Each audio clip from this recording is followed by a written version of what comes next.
Hello everyone, mining ज्ञान पे आप सभी का एक बार फिर से स्वागत है। मेरा नाम है देवेंद्र सिंह तोमर और आज के इस लेक्चर में हम देखने जा रहे हैं ड्यूटीज एंड रिस्पॉन्सिबिलिटीज एमएमआर 1961 का चैप्टर नंबर 5 हम देखेंगे। बेसिकली जब हम ड्यूटीज एंड रिस्पॉन्सिबिलिटीज की बात करते हैं, ये अपने आप में एक बहुत ही जरूरी चीज हो जाती है, क्योंकि यहाँ पर क्या होता है कि आपका बहुत सारे जो क्वेश्चंस हैं, या फिर मैं यूं कहूं जो क्वेश्चंस के ट्रेंड इस समय चल रहे हैं, उसमें ड्यूटीज एंड रिस्पॉन्सिबिलिटीज से बहुत से क्वेश्चन पूछे जाते हैं। और ये इतना अपने आप में इतना लेंदी होता है कि इसको याद रख पाना बहुत ही कठिन हो जाता है, एक एक लाइन को याद रख पाना।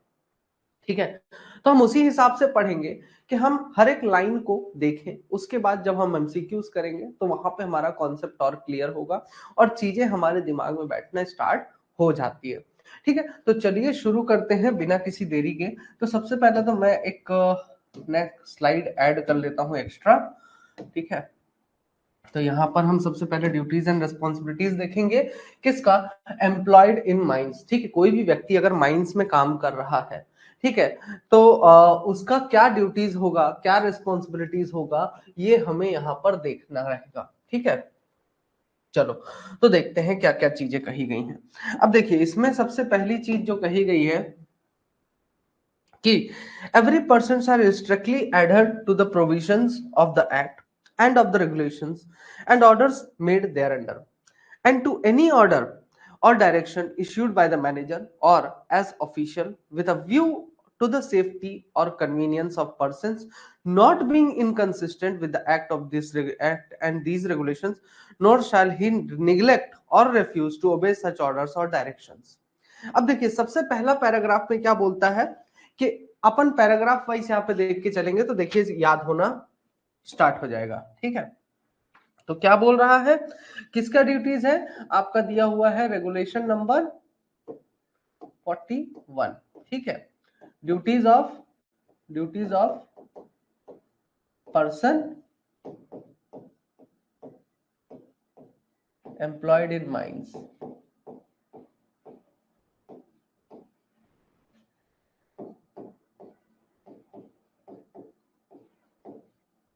ठीक है, तो सबसे पहला क्या चीज बोलता है? Follow the act provisions of follow provisions of act and regulation. ठीक है, ये याद रहेगा। ठीक है, सबसे पहला चीज क्या है कि भाई जो भी कानून है, जो भी नियम है, किससे रिलेटेड? एक्ट और रेगुलेशन में, उससे रिलेटेड चीजों को, उससे रिलेटेड कानूनों को, इसको फॉलो करने की जिम्मेदारी होती है। दूसरा आपका बोलता है इसके अलावा क्या क्या फॉलो करना है? Provisions of. तो यहां पे मैं एक काम करता हूं, प्रोविजंस, तो एक प्रोविजन में ये आ गया क्या क्या? आपका एक्ट आ गया, एक्ट एंड रेगुलेशन।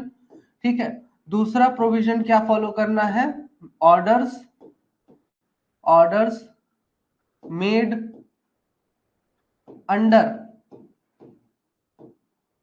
एक्ट और रेगुलेशन। ठीक है, and the third one is orders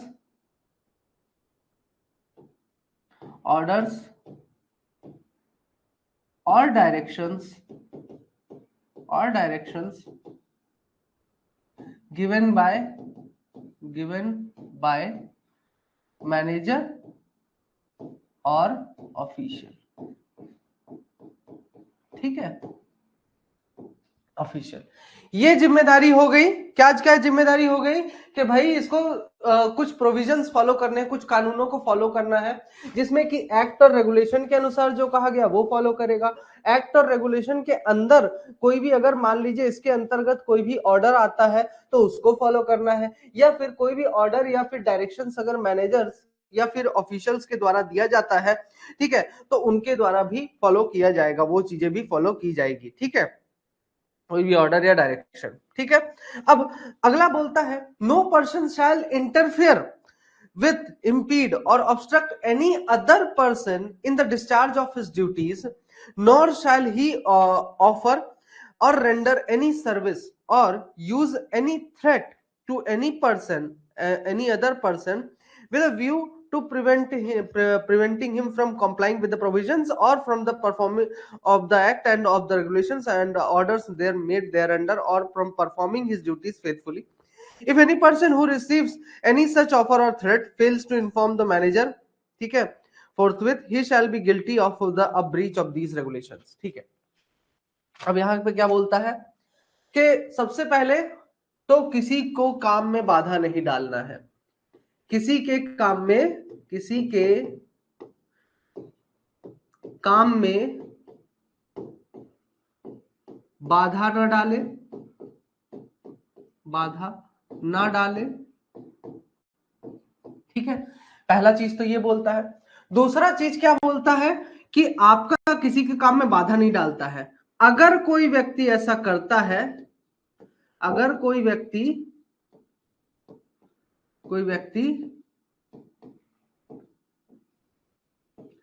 ऐसा करता है, ठीक है, तो क्या करना है, inform manager, inform manager immediately.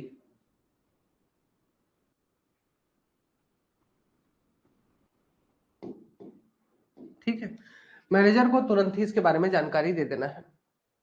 अगर आप ऐसा नहीं करते हैं, इफ नॉट इन्फॉर्म्ड,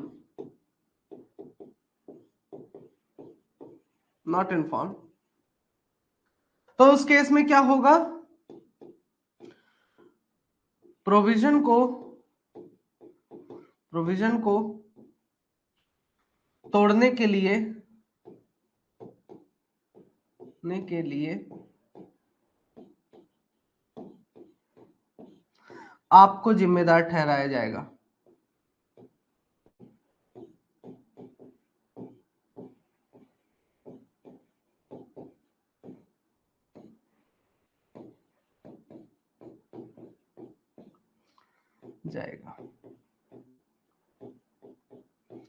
ठीक है, ये चीज है यहाँ पे।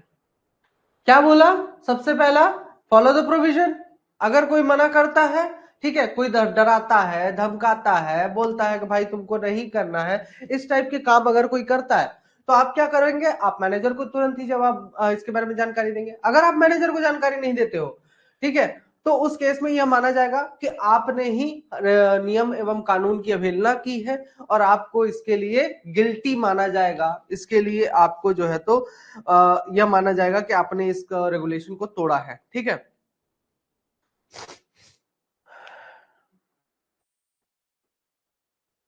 इसके बाद नेक्स्ट क्या बोलता है,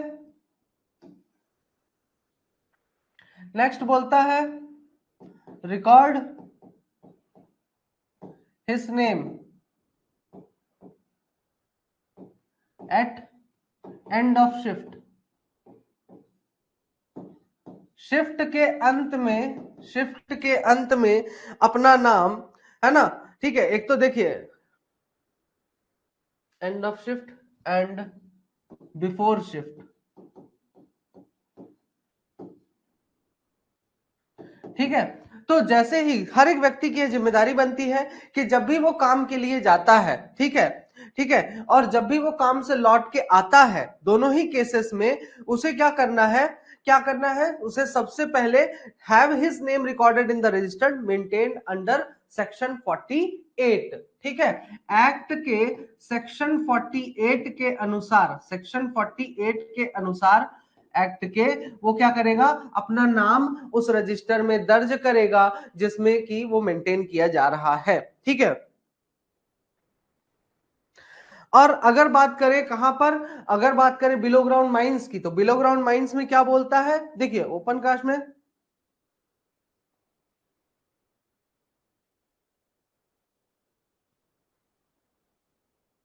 बताते हैं, हाँ, ओपन कास्ट माइंस में क्या है, वो काम करने के लिए ऑफिस में जाते हैं। सबसे पहले तो ऑफिस में जाके ये लोग पंचिंग करते हैं, उसके बाद फिर काम पे जाते हैं, ठीक है। अंडरग्राउंड के केस में क्या बोलता है कि आप जितनी बार अंडरग्राउंड में जाएंगे, ठीक है, बिलो ग्राउंड जाएंगे, उतनी बार आपको जो है तो अपना नाम एंटर रजिस्टर में एंट्री करवाना पड़ेगा। इसके बाद जितनी बार आप सरफेस पर वापस आएंगे, उतनी बार आपको रजिस्टर में एंट्री करवाना कंपलसरी है, ठीक है। फिर अगर किसी ने हेलमेट नहीं पहना है, ठीक है, तो वो जो है तो अंडरग्राउंड में नहीं जा सकता है। कोई भी ऐसा व्यक्ति अंडरग्राउंड में नहीं जा सकता है जिसने हैट नहीं पहना है, जो कि चीफ इंस्पेक्टर के द्वारा अप्रूव्ड होगा। तो यहाँ पे क्या वह पहनने को बोल रहा है, wear the hat, wear hat while going below ground।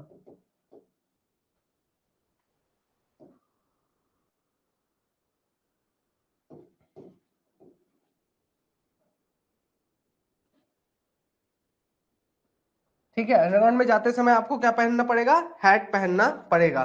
तो इतनी बातें यहां पर करते हैं, ठीक है। चलिए और भी चीजें देखते हैं, ठीक है। तो यही सारी चीजें बोली है कि अपनी सेफ्टी का खुद से ध्यान रखें, ठीक है, खुद का भी ध्यान रखें और ना ही दूसरे वर्करों का कभी भी उनकी सेफ्टी को मतलब दाव पे ना लगाएं, ठीक है, उनकी सेफ्टी को खतरे में ना डालें, ठीक है। अब बोलता है कि फेंसिंग के बारे में अगर बात करें, तो फेंसिंग के बारे में क्या बोलता है कि आपका जो अथॉरिटी है, ठीक है, आपका अगर किसी ऑफिशियल ने आपको बोला है, ऑथराइजेशन दिया है, तभी आप किसी भी फेंस या बैरियर को क्रॉस करेंगे, अदरवाइज आप किसी फेंस और बैरियर को क्रॉस नहीं कर सकते हैं, ठीक है।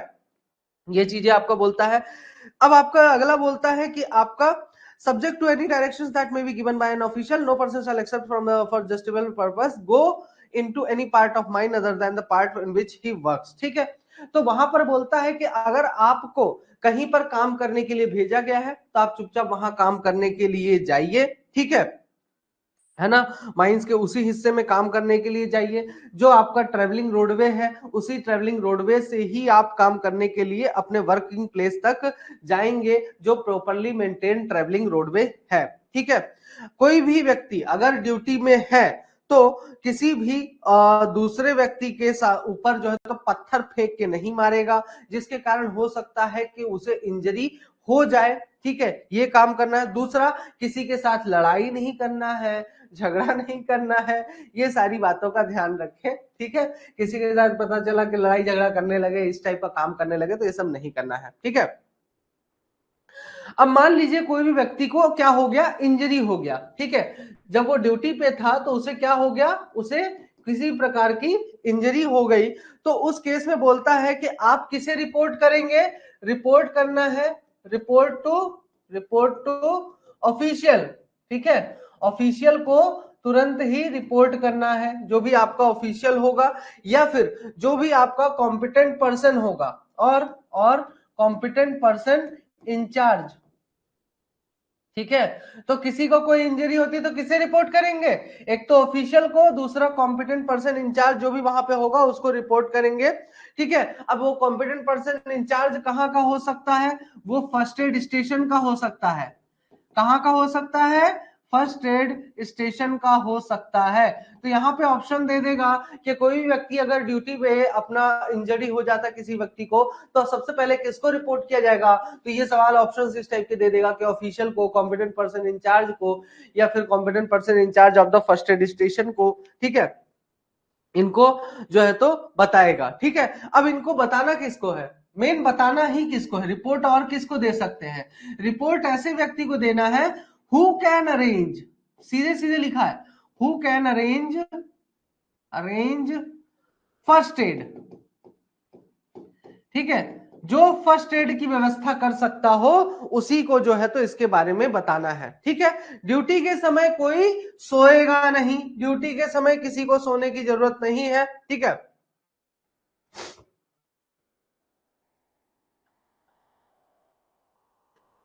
दूसरा ये बोलता है कि कोई भी व्यक्ति इन्फ्लेमेबल गैस की जो टेस्टिंग है वो नेक्ड फ्लेम से नहीं करेगा। पता चला ऐसा लाइटर लेके पुट्टो से जला के अपना इन्फ्लेमेबल गैस मतलब मीथेन गैस की टेस्टिंग कर रहा है, इतने में पता चला कि पूरा माइंस ही उड़ा दिया, है ना। तो इस तरह के काम नहीं करना है। Should any person Should any person having a flame safety lamp find himself in the presence of he shall not throw the lamp away or attempt to blow it out. ठीक है, हाँ, अब मान लीजिए कि नेक्ड लैम्प की बात हटा देते हैं, ऐसा तो अलाउ होता नहीं है, बिलो ग्राउंड में ले जाने नहीं दिया जाता है, हर एक की चेकिंग की जाती है बॉडी चेकर के द्वारा। लेकिन मान लीजिए अब ऐसा है कि भाई किसी के पास फ्लेम सेफ्टी लैम्प तो होगा ही, अंडरग्राउंड में जा रहे हैं, फ्लेम सेफ्टी लैम्प लेके जाते हैं, तो अगर फ्लेम सेफ्टी लैम्प का जिसके पास फ्लेम सेफ्टी लैम्प है तो वो क्या करेगा, वो सबसे पहला काम उसके द्वारा ये किया जाना है कि घबराना नहीं है, ना ही फ्लेम सेफ्टी लैम्प को यहाँ पे ऐसी फेंक देना है, ठीक है, या उसे बुझाने की कोशिश करनी है हड़बड़ाहट में, क्या पता फ्लेम तेज कर दिया, तो ये सब काम नहीं करना है, पैनिक नहीं होना है, चुपचाप फ्लेम सेफ्टी लैम्प को फ्लोर के पास लेके आना है। फ्लेम सेफ्टी लैम्प को फ्लोर के पास लाने का मेन मकसद क्या होता है, क्योंकि देखिए जो मीथेन गैस होती है, इनफ्लेमेबल गैस क्या, मीथेन गैस,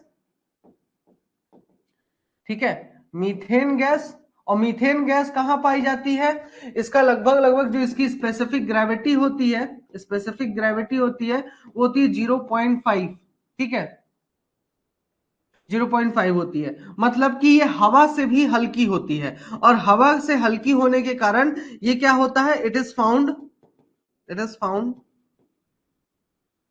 नियर द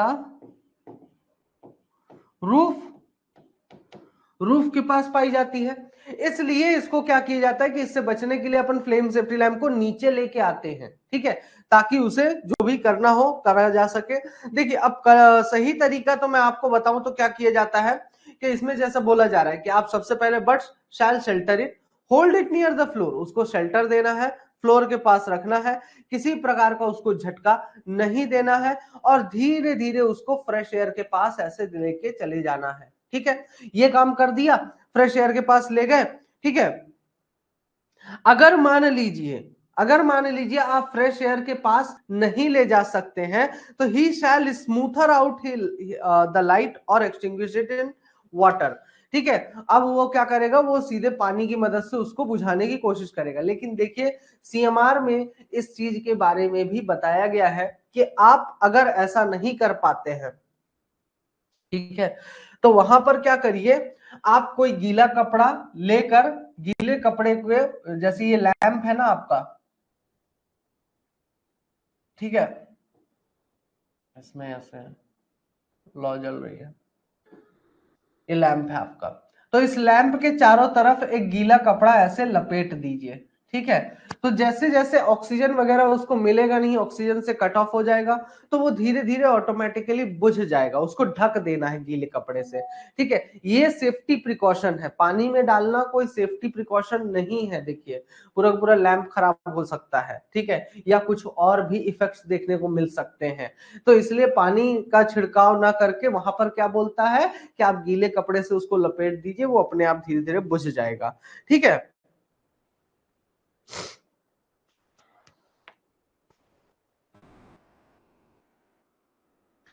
ठीक है, अब आपका ये बोलता है कि कोई भी व्यक्ति फ्लेम सेफ्टी लैंप को इतनी ऊंचाई पर नहीं ले जाएगा जितना जरूरी नहीं है, मतलब कि पता चला इनफ्लेमेबल गैस टेस्टिंग करते के चक्कर में ज्यादा से ज्यादा ऊंचाई पर ले गया, तो ज्यादा ऊंचाई पर नहीं ले जाना, जितना जरूरी है उतनी ऊंचाई तक लेकर जाइए, ठीक है। अब जो भी व्यक्ति आपका फ्लेम सेफ्टी लैंप का इस्तेमाल करता है, ठीक है, तो उसको याद रखना है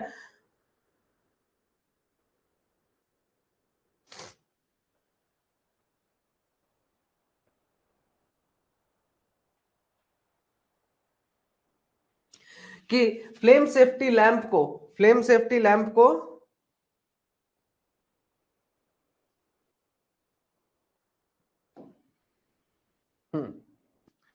अब देखिए यहां पे ये आपका बोल रहा है should not raise the safety lamp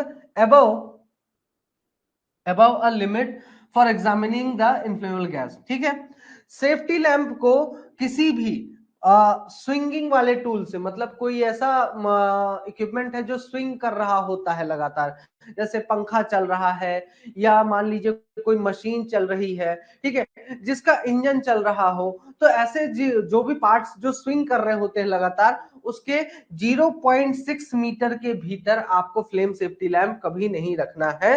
flame safety lamp को कभी भी फ्लोर पे ऐसे ही रख के छोड़ के नहीं चल देना है, ठीक है। If the lamp is damaged extinguish the flame at once, report to the official. और अगर आपका फ्लेम सेफ्टी लैंप डैमेज है तो आप क्या करेंगे, अपने सुपीरियर ऑफिशियल को तुरंत ही इसके बारे में रिपोर्ट कर देंगे, ठीक है।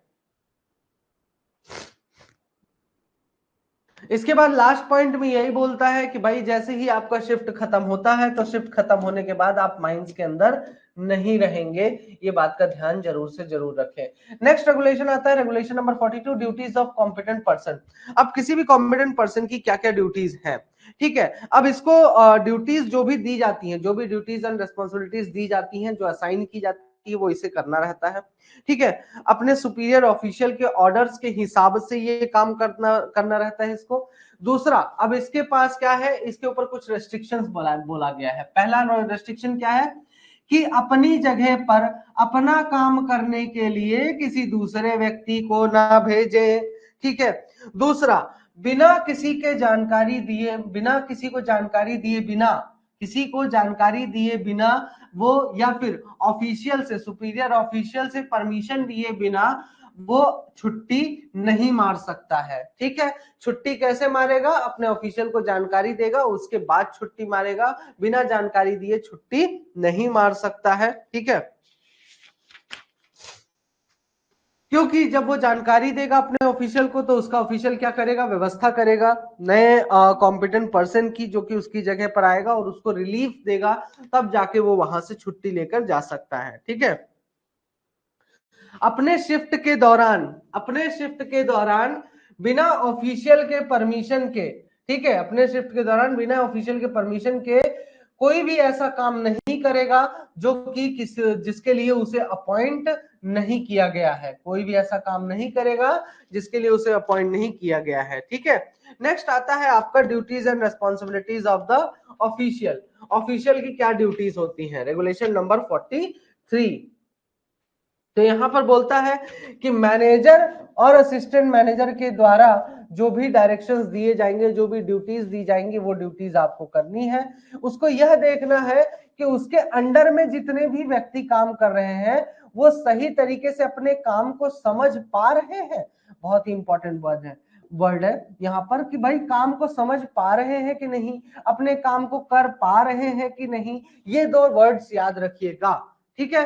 तो काम को समझना और काम को कर पाना, परफॉर्म कर पाना, ये ज्यादा जरूरी है, ठीक है। अब सबसे बड़ा आता है किसका, duties and responsibilities of manager.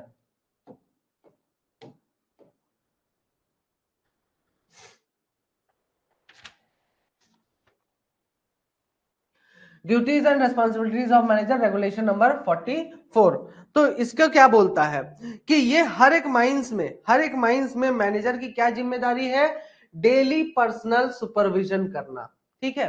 Daily personal supervision करने की जिम्मेदारी मैनेजर की होती है, ठीक है। और बिलो ग्राउंड वर्किंग्स के केस में बोलता है कि बिलो ग्राउंड हफ्ते में 4 दिन, हफ्ते में 4 दिन भी अगर सुपरविजन, पर्सनल सुपरविजन करने जाता है तो भी पर्याप्त है, ठीक है। तो ओपन कास्ट के केस में, ओपन कास्ट के केस में डेली सुपरविजन करना है, और अंडरग्राउंड के केस में आपका 4 days इन अ वीक, हफ्ते में 4 दिन आपको जो है तो पर्सनल सुपरविजन करना है। और 14 दिन में एक बार, फोर्टनाइट का मतलब क्या है, 14 days, फोर्टनाइट का मतलब 14 days में एक बार नाइट शिफ्ट के दौरान पर्सनल सुपरविजन करेगा, ठीक है। तो 14 दिन में एक बार नाइट शिफ्ट में पर्सनल सुपरविजन करेगा। ये किसकी जिम्मेदारी होती है, यह मैनेजर की जिम्मेदारी होती है।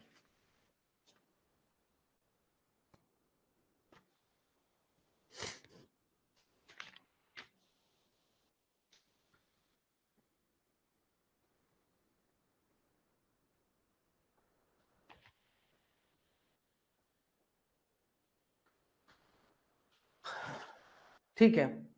अच्छा, अब एक सवाल यहां पे कि ये जो 4 दिन मान लीजिए कहीं पर है, ठीक है, 4 दिन बोल रहा है ना, हफ्ते में 4 दिन बिलो ग्राउंड में जाएगा, ठीक है। 14 दिन में एक बार नाइट शिफ्ट करेगा, तो हफ्ते में 4 दिन में से 2 हफ्ते में एक बार मान लीजिए अगर कर रहा है, 2 हफ्ते में टोटल कितनी बार वो पर्सनल सुपरविजन करेगा बिलो ग्राउंड जाके? 8 बार, 8 टाइम्स। ठीक है, 8 बार पर्सनल सुपरविजन करेगा। ठीक है, अब 8 बार में से 7 बार, 7 बार, 14 दिन का बात कर रहा हूं, 2 हफ्ता 14 दिन। ठीक है, 7 बार ये नॉर्मल दिन के समय जाएगा, और जो एक बार है वो उसका नाइट शिफ्ट होगा। मतलब ये इसमें इंक्लूडेड है। आ रही बात समझ में? ये जो 4 दिन कर रहे हैं ना हफ्ते में, उसी में नाइट शिफ्ट इंक्लूडेड रहेगा। ठीक है, यही तो आपका रेगुलेशन बोल रहा है कि जितने भी मैंने डेज बताए हैं, ठीक है, उनमें से सीधी सी बात ये बोल रहा है कि जितने भी दिन आपको बताए गए हैं कि भाई इस दिन पर्सनल सुपरविजन करना है, इतने दिन में करना है, हफ्ते में 4 दिन करना है, उसमें से कम 14 दिन में एक बार एक पर्सनल सुपरविजन कैसा होना चाहिए? नाइट शिफ्ट वाला होना चाहिए। क्लियर है ये चीज?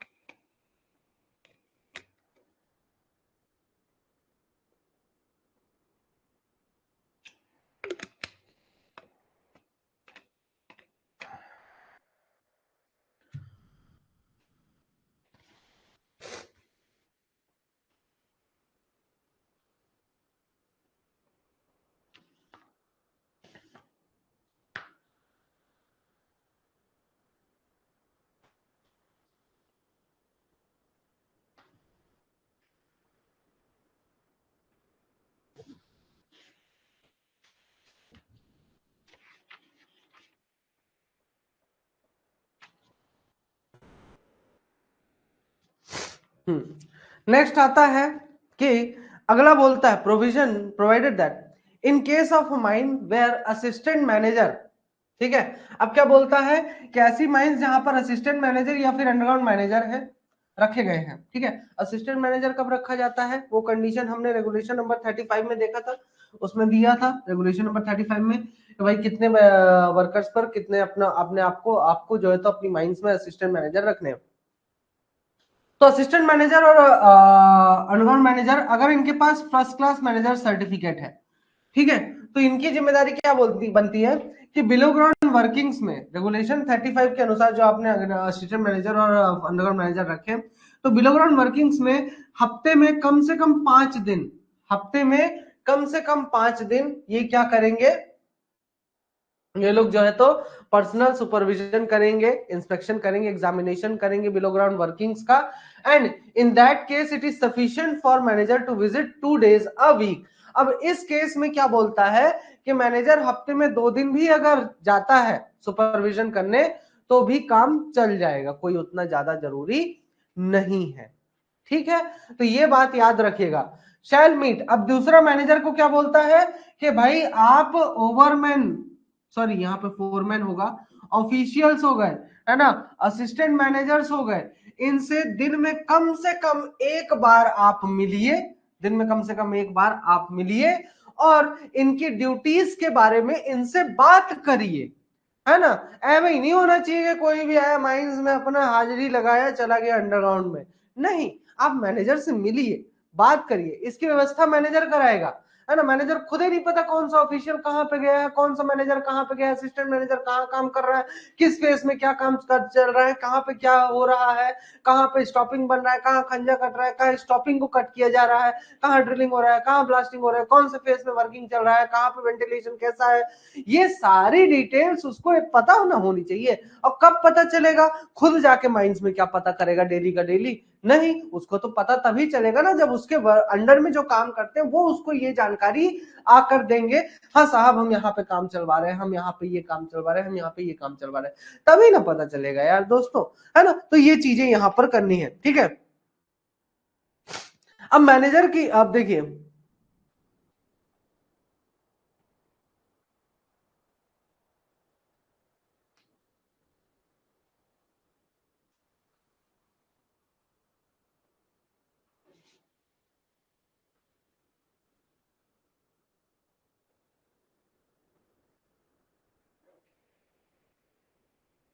अब मान लीजिए कि मैनेजर, असिस्टेंट मैनेजर या फिर जो अंडरग्राउंड मैनेजर है, ये लोग अपनी ड्यूटीज को नहीं परफॉर्म कर पा रहे हैं, तो इसके लिए उन्हें क्या करना पड़ेगा, इसका एक बुक में, एक बुक में इन लोगों को क्या करना पड़ेगा, एंट्री करके रखना पड़ेगा कि भाई आपका ये बुक जो है, तो मतलब इनकी खुद की एक डायरी होती है, पर्सनल डायरी होती है, उसमें इन लोगों को एंट्री करके रखना है कि भाई हम क्यों नहीं परफॉर्म कर पा रहे हैं अपनी ड्यूटीज। ठीक है भाई, ऐसा हो गया ना कि हफ्ते में किसी दिन मान लीजिए कोई इमरजेंसी आ गई, तो उसको वहां पे जाके अपना काम देखना था, लेकिन वो वहां पे जाके अपना काम नहीं देख पाया है, तो उस केस में उसको बताना पड़ेगा कि यार यहाँ पे इमरजेंसी आ गई थी, जिस कारण से मैं इस एरिया में और इस वर्किंग एरिया में काम नहीं देख पाया। ठीक है, तो और मैनेजर, असिस्टेंट मैनेजर और जो अंडर मैनेजर है, ठीक है, इनको, इनके द्वारा क्या मेंटेन किया जाएगा, एक बाउंड पेज बुक इनके पास होनी चाहिए, जो कि एक डायरी है, और उसमें वो कहाँ इंस्पेक्शन करते हैं, क्या इंस्पेक्शन करते हैं, किस डेट पर इंस्पेक्शन कर रहे हैं, इंस्पेक्शन करते समय उन्हें क्या मिला, अपनी फाइंडिंग्स के बारे में क्या एक्शन उन्होंने लिया, ठीक है, डिफेक्ट जो नोटिस किया उसको कैसे रेक्टिफाई किया, ये पूरा डिटेल उसमें डालेंगे। तो किसमें डालेंगे, बाउंड पेज्ड बुक में।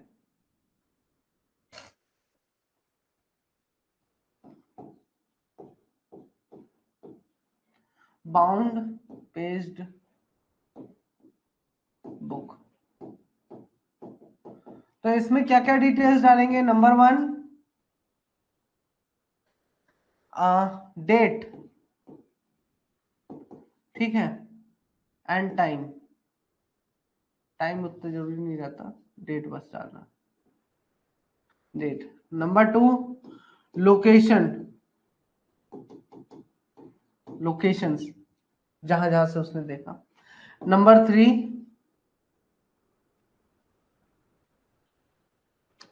क्या था,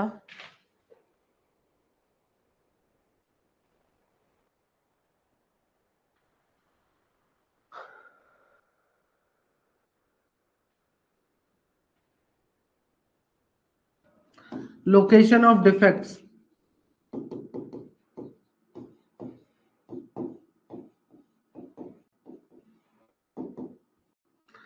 number four, action taken to rectify the defect.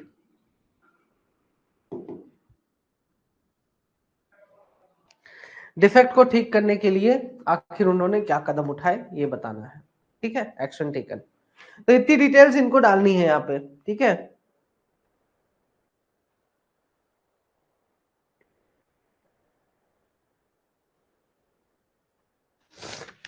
अब मैनेजर की क्या जिम्मेदारी है, मैनेजर की जिम्मेदारियां कुछ ऐसी हैं कि भाई इसका सबसे बड़ा, ये रहा, हाँ ये रहा, मैनेजर का जिम्मेदारी ये है कि सेफ्टी से रिलेटेड अगर मान लीजिए कोई मटेरियल चाहिए या कोई इक्विपमेंट चाहिए, तो इस सभी का सफिशिएंट, पर्याप्त मात्रा में सप्लाई मेंटेन करके रखे, यह मैनेजर की जिम्मेदारी है, ताकि सेफ्टी के अनुसार जो है तो काम किया जा सके, है ना। If he be not the owner और agent of the mine, he shall report in writing to the owner agent. ठीक है, अब इसके लिए मैनेजर क्या करेगा, किसको रिपोर्ट करेगा, ओनर और एजेंट को। ठीक है, तो ये क्या करेगा, एक रिसिप्ट बनाएगा, एक लिस्ट तैयार करेगा, जो कि भाई मुझे ये आइटम्स चाहिए, फिर ये इस रिसिप्ट को किसको भेज देगा, ओनर और एजेंट को, अगर वो खुद ओनर एजेंट नहीं है तो। ठीक है, फिर ओनर और एजेंट क्या करेंगे, उसके लिए उसकी उन चीजों की व्यवस्था करेंगे। ठीक है, और ये तुरंत ही करेंगे। ठीक है, और उन्होंने क्या एक्शन लिया, ठीक है, तो क्या एक्शन लिया, जैसे ही उनको रिसिप्ट मिला, जैसे ही उनको क्या मिला, रिसिप्ट मिला, तो रिसिप्ट मिलने के 3 दिन के भीतर उन्होंने उसके ऊपर क्या एक्शन लिया, जो भी उनके पास रिसिप्ट आया था, वो रिटर्न में ओनर और एजेंट को किसको देना है, मैनेजर को दे देना है।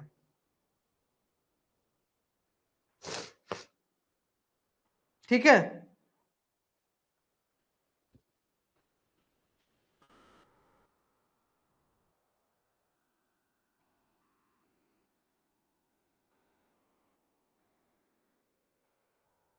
चलो, the manager shall assign to every official and competent person his particular duties defining his sphere of responsibility.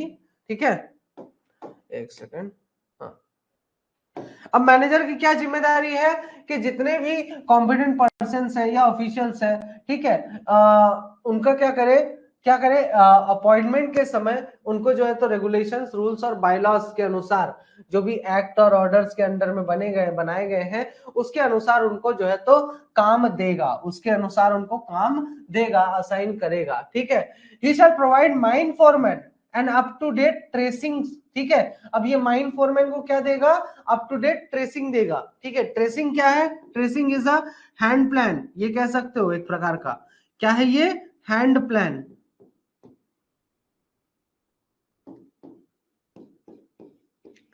Tracing, tracing क्या होता है?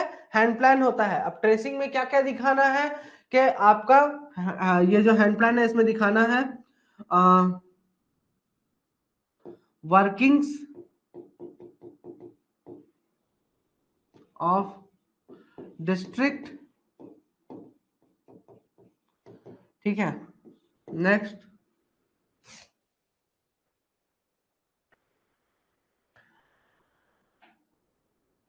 Pillar extraction area.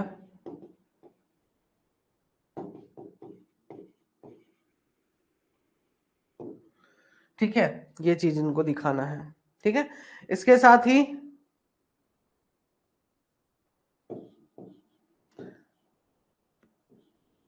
Block of mineral being extracted.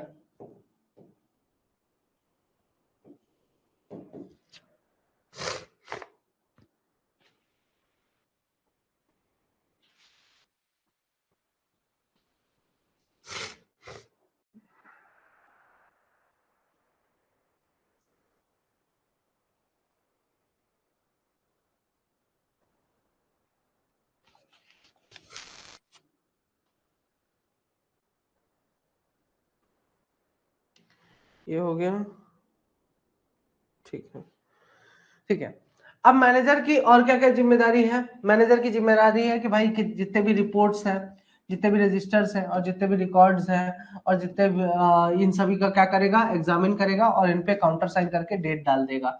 अगर माइंस में कहीं एक्सीडेंट हो जाता है तो तुरंत ही जाके उस जगह का इंस्पेक्शन करेगा। He himself make the inquiry और बाय असिस्टेंट मैनेजर। ठीक है, अब ये या तो खुद इंस्पेक्शन करता है या इंक्वायरी करता है या तो असिस्टेंट मैनेजर से करवाता है। अब वहां का फोटोग्राफ्स वगैरह ले लेगा, जो भी डिटेल्स होगी वो डिटेल्स ले लेता है और फिर उसकी एक कॉपी जो है तो इंक्वायरी की किसको भेज देगा? चीफ इंस्पेक्टर को, रीजनल इंस्पेक्टर को भेज देगा। 15 दिन के भीतर, जिस दिन भी इंक्वायरी हुई है उसके 15 दिन के भीतर उसकी पूरी डिटेल्स वहां पर भेज देना है उसको। ठीक है,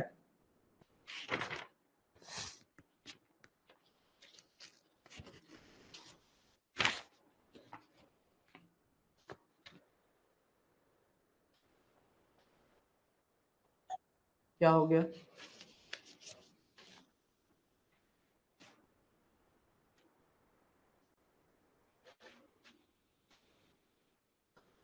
नेक्स्ट आते हैं रेगुलेशन नंबर 45 पे, duties and responsibilities of assistant manager and underground manager.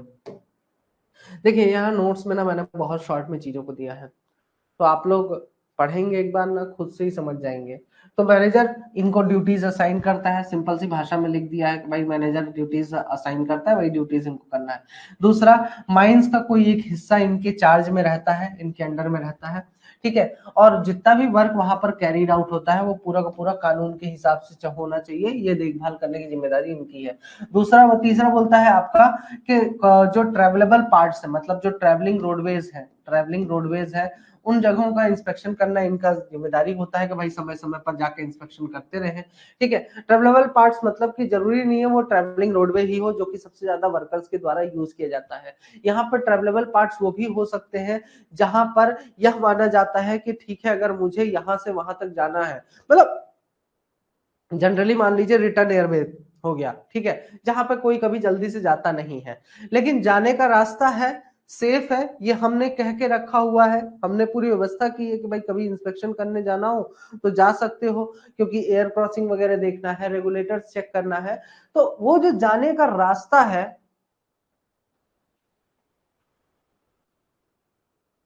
हाँ वो है, ऑफिशियल है, वो हो सकता नहीं, वो ऑफिशियल है। ठीक है, तो वो जो जाने का रास्ता है बेसिकली, वो रास्ता का इंस्पेक्शन करना, समय समय पर हर कुछ समय में इंस्पेक्शन करना इसके द्वारा किया जाना चाहिए। वहां वर्कर जाते हो चाहे ना जाते हो, लेकिन इंस्पेक्शन करना, अगर चलने लायक रास्ता है, जाने लायक रास्ता है, तो उसका इंस्पेक्शन करने की जिम्मेदारी इसकी है। ठीक है, अगर मैनेजर नहीं है तो असिस्टेंट मैनेजर जो है, तो मैनेजर की पूरी रिस्पॉन्सिबिलिटी लेता है, मैनेजर की पूरी जिम्मेदारियों को संभालने की जिम्मेदारी इसकी होती है। ठीक है, तो इस बात का ध्यान रखें। नेक्स्ट क्वेश्चन रेगुलेशन पे आते हैं, रेगुलेशन नंबर 46। फोरमैन का, माइन फोरमैन का क्या ड्यूटीज है? तो माइन फोरमैन की ड्यूटीज क्या क्या है कि भाई जो उसको ड्यूटीज दी गई है, जो काम दिया गया है माइंस के किसी भी हिस्से में माइनिंग ऑपरेशन सेफ तरीके से चलाने का, क्या करने का? माइनिंग ऑपरेशन माइंस के किसी भी हिस्से में सेफ्टी के साथ कंडक्ट कराने की जिम्मेदारी इसको दी जाती है। ठीक है, अब ये ड्यूटी के समय क्या करेगा? अपना वर्किंग्स का हैंड प्लान लेके रखेगा, जिस भी डिस्ट्रिक्ट में इसको भेजा गया उसका हैंड प्लान होगा, और अपने उस हैंड प्लान को अपडेट करवा के रखेगा हमेशा। ठीक है, फिर उसके बाद वहां पर अपने डिस्ट्रिक्ट में इंस्पेक्शन करेगा, रिपोर्ट्स बनाएगा, रिपोर्ट्स देखेगा। It is his duty to look after the sufficient supply of timber. ये है, यहां से क्वेश्चन पूछा जाएगा, एक मार्क कर लो। तो अब आपका यह पूछ लेगा कि बताइए डिस्ट्रिक्ट में पर्याप्त मात्रा में timber, support material, brattice, tools, tackles, appliances, या फिर डिस्ट्रिक्ट में सेफ वर्किंग के लिए जो भी इंपॉर्टेंट चीजें जरूरी हैं, वो मटेरियल का सप्लाई कौन मेंटेन करवाता है? तो कौन मेंटेन करवाता है?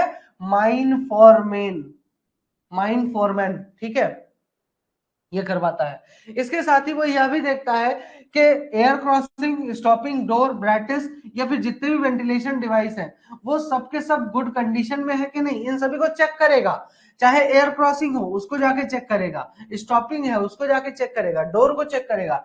इसके साथ ही ये देखेगा कि उसके डिस्ट्रिक्ट में पर्याप्त वेंटिलेशन है कि नहीं है। ठीक है, उसके पास इतनी पावर होती है फोरमैन के पास कि अगर कोई व्यक्ति नियम एवं कानून के अनुसार काम नहीं करता है तो उसको माइंस से बाहर निकाल सकता है। ठीक है, उसके अंडर में अगर वो व्यक्ति काम कर रहा है तो उसको माइंस से बाहर निकाल सकता है, और राइटिंग में मैनेजर को इसके बारे में रिपोर्ट दे देगा। ठीक है, वो यह भी देखेगा कि जितने भी ट्रैक्स, मतलब कि हॉलेज के लिए ट्रैक्स बिछाए गए हैं, ट्रैमलाइन बिछाई गई है, वो सही तरीके से लेड है, बिछे हुए हैं कि नहीं, उनका ग्रेडिंग, मतलब कि ऐसा टेढ़ा मेढ़ा तो नहीं है। बैलेस्टेड, बैलेस्टेड मतलब क्या होता है? आइए दिखाता हूं।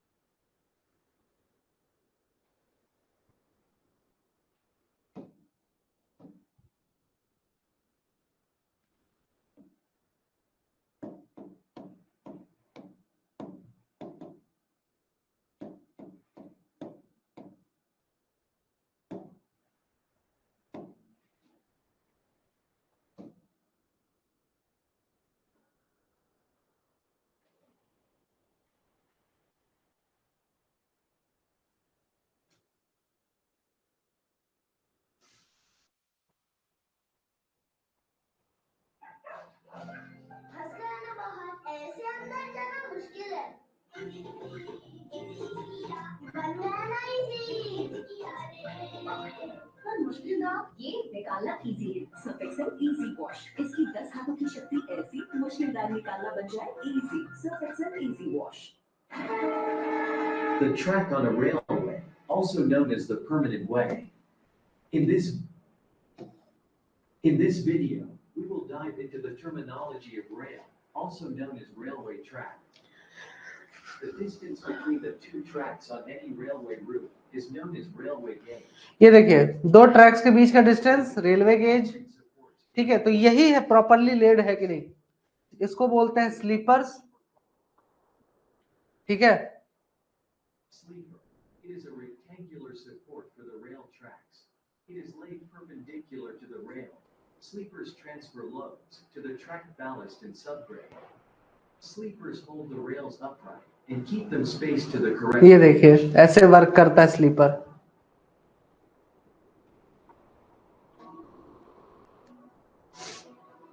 Ballast. It is the name to the stones. ये जो पत्थर पड़े हुए हैं इसको बोलते हैं ballast, Forms the track bed of ठीक है।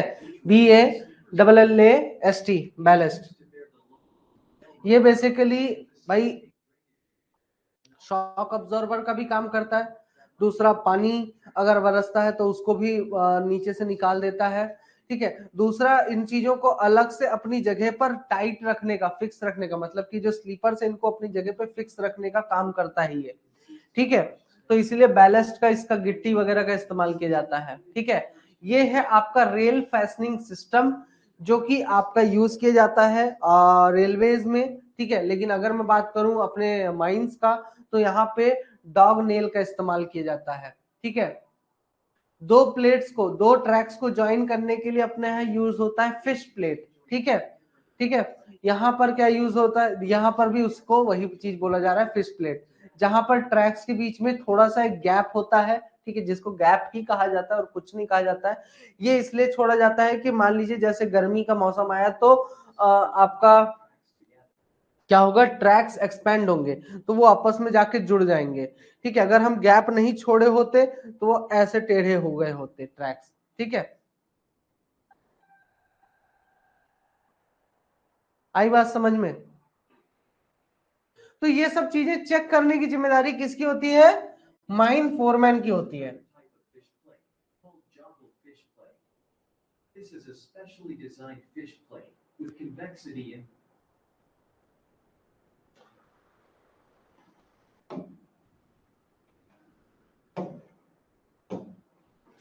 माइन फोरमैन की जिम्मेदारी होती है कि ये सब चीजों का ध्यान रखे, ठीक है।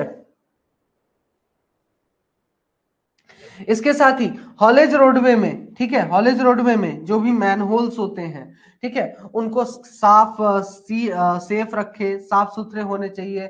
उनमें घुसने के लिए कोई रास्ता ब्लॉकेज नहीं होना चाहिए कि पता चला एक हॉलेज आ रहा है वहां से और इसको बेचारे को किसी को घुसना है उसमें तो बड़ा सा पत्थर पड़ा है या ऑब्स्ट्रक्शन है, बोरी वगैरह पड़ी हुई है, उसको घुसने में दिक्कत जा रही है, इतने में वो आके लेके चल दिया आपका, ठीक है, हॉलेज। तो ऐसा नहीं करना, उसकी बकायदा व्हाइट वॉशिंग करनी है ताकि अंधेरे में भी साफ सुथरे तरीके से वो दिखाई दे जाए, ठीक है। इसके साथ ये भी देखना कि जो स्टॉप ब्लॉक्स है, रनअवे स्विचेस हैं या फिर जितने भी सेफ्टी डिवाइसेस हैं वो सही तरीके से फिक्स किए गए हैं कि नहीं किए गए हैं। तो एक तरीके से आप यूं कह सकते हो कि हॉलेज की पूरी जिम्मेदारी किसको दे दी गई, माइन फोरमैन को दे दी गई, ठीक है। अब हॉलेज में और क्या आता है, ड्रैग या फिर बैक स्टेज ये प्रोवाइड कराए जाते हैं, टब्स के पीछे लगे होते हैं कि आपका टब अगर बाय मिस्टेक ऊपर जा रहा है और एकाएक रस्सा टूट गया तो नीचे की तरफ ना जाए, ठीक है, रोक दिया जाए इनके द्वारा वहां पर, ठीक है। इसके साथ ही यह भी देखेगा कि स्प्रैग्स क्या होते हैं, ये होते हैं लंबे लंबे रॉड्स। इन रॉड्स को जो है तो टायर में डाल दिया जाता है, फंसा दिया जाता है, तो आपका जो टब है वो वहीं पर रुक जाता है, ठीक है। लोडेड टब अगर ग्रेडियंट में है तो उसको धीरे धीरे इसी की मदद से नीचे लेकर जाया जाता है down the gradient. Stops the use immediately if he finds any rope, chain, signal, brake, zig wheels and post or other apparatus in use in his district to be an unsafe condition, ठीक है। अगर इनमें से कोई भी चीज, क्या क्या, रस्सा, चैन, सिग्नल, ब्रेक, जिग व्हील्स, है ना, इनमें से कोई भी चीज अगर खराब हो जाती है, कोई दूसरा ऑपरेटर भी खराब हो जाता है तो तुरंत ही हॉलेज को बंद करवा देगा। यह इसके पास पावर होती है। इसकी देखने की यह जिम्मेदारी यह भी होती है कि ऑफिशियल के अलावा, ठीक है, और हॉलेज अटेंडेंट के अलावा बाकी सब के सब ट्रैवलिंग रोडवे से ही आना जाना करेंगे, ठीक है, ट्रैवलिंग रोडवे से ही आना जाना करेंगे। इसके अलावा कोई भी वहां पर आना जाने का काम नहीं करेगा। हाँ, अगर किसी को इंस्पेक्शन करने के लिए पर्टिकुलरली भेजा गया है तो वो जा सकता है, किसी को एग्जामिनेशन करने के लिए भेजा गया है तो वो आ जा सकता है, और रिपेयर करने के लिए, कुछ चीज रिपेयर करने के लिए बोला गया तो जा सकता है। ठीक है, सेम इसके साथ ही यह भी देखेगा कि सेफ्टी लैंप्स का बिलो ग्राउंड में इस्तेमाल हो रहा है। ओपन कास्ट वर्किंग के केस में भी यह क्या देखेगा, ये तो सब था अंडरग्राउंड का, ओपन कास्ट के केस में क्या क्या देखेगा। ठीक है, ओपन कास्ट के केस में देखेगा बेंच का साइड देखेगा कि ये सही है कि नहीं। ठीक है, इसके साथ ही यह भी देखेगा कि बेंच का ड्रेसिंग हुआ है कि नहीं, साइड्स का बेंच स्टेबल है कि नहीं, है ना, कहीं ऐसा बेंच तो नहीं बन गया है। ठीक है, ऐसा बेंच तो नहीं बन गया है। ओबी डंप को जाके देखेगा कहीं वहां पे खतरा तो नहीं है। मशीन आसपास, फेस के आसपास ढेर सारी मशीन्स तो नहीं खड़ी हो गई है जिसको ओवर क्राउडिंग कहा जा रहा है। ठीक है, ओवर क्राउडिंग नहीं होना चाहिए मशीनरी के आसपास।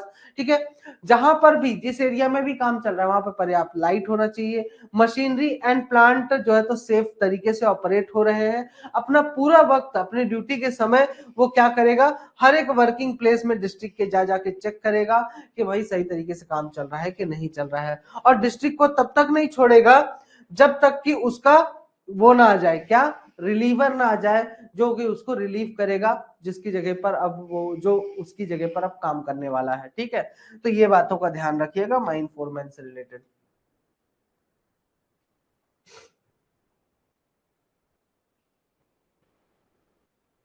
ठीक है, तो आज के लिए इतना ही करते हैं, बाकी नेक्स्ट लेक्चर में देखेंगे।